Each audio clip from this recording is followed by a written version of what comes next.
সকল বাধা অতিক্রম করে জুলাই শহীদদের আত্মত্যাগকে মনে রেখে সামনের দিকে এগিয়ে যেতে আহ্বান জানিয়েছেন বিএনপি নেতারা। তারা বলেন, এই অভ্যুত্থান কোনো নির্দিষ্ট দল নয়, আপামর ছাত্র জনতার অভ্যুত্থান। জুলাইয়ের প্রথম প্রহরে কেন্দ্রীয় শহীদ মিনারে ছাত্রদলের জাতীয় সঙ্গীত পরিবেশন ও মোমবাতি প্রজ্বলন কর্মসূচিতে এই আহ্বান জানান তারা।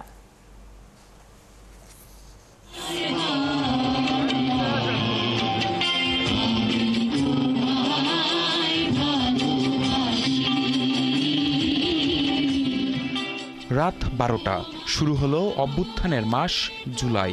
প্রথম প্রহরে কেন্দ্রীয় শহীদ মিনারে সমবেত কণ্ঠে আওয়াজ উঠল, আমার সোনার বাংলা, আমি তোমায় ভালোবাসি।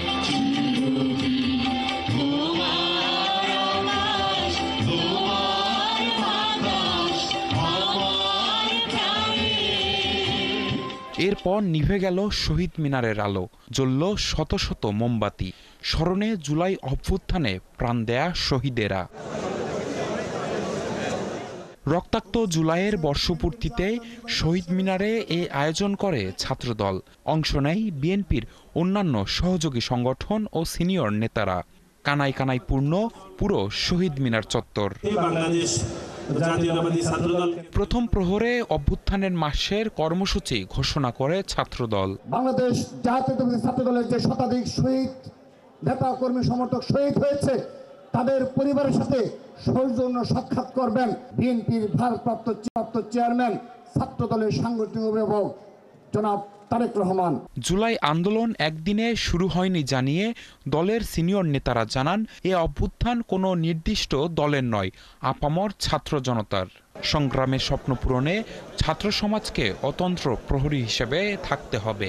একদিনে তারা এই আন্দোলন গড়ে তুলেনি, হাজার হাজার ছাত্র জনতা রক্ত দিয়েছে। তারেক রহমান বাংলাদেশে এসে আপনাদের সাথে থেকে নেতৃত্ব দেবেন এবং সেই নেতৃত্বে ইনশাল্লাহ বাংলাদেশে গণতন্ত্র ফিরে আসবে। অনুষ্ঠানে বিএনপির সিনিয়র যুগ্ম মহাসচিব রুহুল কবির রিজভী বলেন, শহীদদের আত্মত্যাগকে মনে রেখে সামনের দিকে এগিয়ে যেতে হবে। বাধা আসলেও থেমে থাকা যাবে না।